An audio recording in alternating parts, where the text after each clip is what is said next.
సంచరిస్తున్న ఏనుగుల గురించి గౌరవ ముఖ్యమంత్రి ఉప ముఖ్యమంత్రులతో చర్చించడం జరిగింది. ఇతర రాష్ట్రాల నుంచి కుంకి ఏనుగులను రప్పించి పరిష్కారానికి చర్యలు తీసుకుంటామని తెలియజేస్తున్నాను.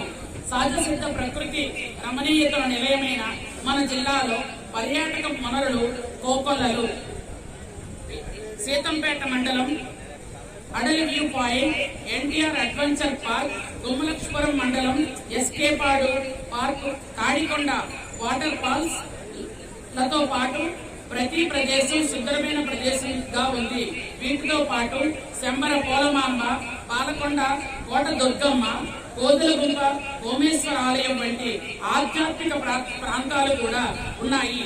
ఈ ప్రాంతాలను అభివృద్ధి చేసి గొప్ప పర్యాటక జిల్లాగా చేయుటకు అవకాశాలు ఉన్నాయి. అందుకు అన్ని చర్యలు తీసుకుంటున్నామని తెలియజేస్తున్నాను. జిల్లాలో అనేక కార్యక్రమాలు అమలు చేస్తున్నప్పటికీ కొన్ని విషయాలను మాత్రమే మీకు తెలియజేయగలుగుతున్నాను. జిల్లాలో అభివృద్ధి సంక్షేమ కార్యక్రమాలు, శాంతి భద్రతలను చక్కగా అమలు చేస్తున్న జిల్లా యంత్రాంగానికి హృదయపూర్వక అభినందనలు తెలియజేస్తున్నాను. ఇదే స్ఫూర్తితో అంకిత భావంతో పనిచేస్తూ జిల్లా సంపూర్ణ అభివృద్ధికి ప్రతి ఒక్కరూ కృషి చేయాలని కోరుతున్నాను. జిల్లా సర్వతోముఖాభివృద్ధికి సహకరిస్తున్న ప్రజలకు, ప్రజాప్రతినిధులకు, స్వచ్ఛంద సేవా సంస్థలకు, ఉద్యోగులకు, యువతకు, మహిళలకు, మీడియా ప్రతినిధులకు ధన్యవాదాలు తెలియజేస్తున్నాను. జిల్లాను ప్రగతి పథంలో నడుపుటకు ఎప్పటి వలె సహాయ సహకారాలు అందించాలని కోరుతున్నాను.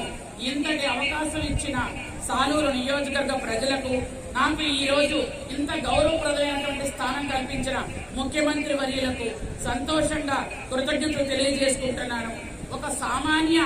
ఒక ఉద్యోగిగా ఇదే ఐటీడీలో ఉపాధ్యాయురాలుగా ఉన్న నేను ఈ రోజు ఒక మంత్రి స్థాయిలో వచ్చి ఒక గౌరవ వందనం స్వీకరించినందువలన నేను ఎంతో ఆనందంతో మీ అందరికీ మరొకసారి హృదయపూర్వకంగా కృతజ్ఞతలు తెలియజేసుకుంటున్నాను. జై హింద్.